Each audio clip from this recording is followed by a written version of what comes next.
বানাবো cold coffee.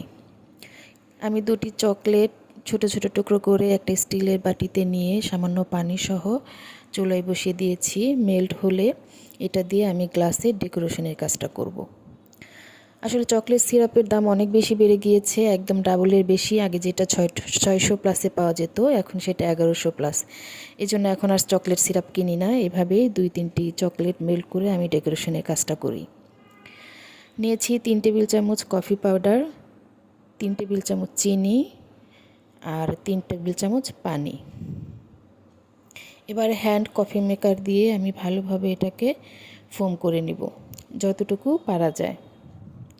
আসলে বড় ছেলের আবদার, শীত বেশি আসার আগেই আমাকে একবার কোল্ড কফি খাওয়াও, এই কারণে আজকে বানানো।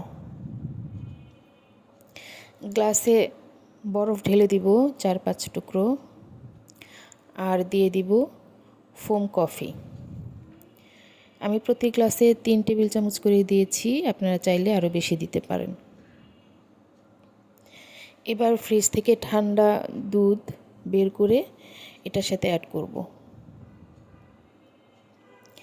আর দিয়ে দিব আইসক্রিম। 2 টেবিল চামচ করে আইসক্রিম দিয়েছি প্রতি গ্লাসে। আর আমার সামান্য মেল্ট করা চকলেট বেঁচে গিয়েছিল, এটাও ডেকোরেশনের জন্য উপরে দিয়ে দিলাম।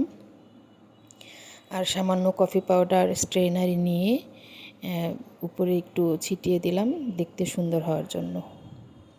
হয়ে গেল আমার কোল্ড কফি। দেখতে কিন্তু দারুণ হয়েছে, আর খেতেও খুবই মজা। এই কোল্ড কফি আমিও অনেক পছন্দ করি, আমার বড় ছেলের অনেক বেশি পছন্দ। সিজন চেঞ্জ হচ্ছে, যদিও এটা দেওয়া ঠিক না, কিন্তু ছেলের আবদার, কি আর করা। সবাই যদি কারো পছন্দ হয়ে থাকে তাহলে ট্রাই করবেন। আল্লাহ হাফেজ, আসসালামু আলাইকুম।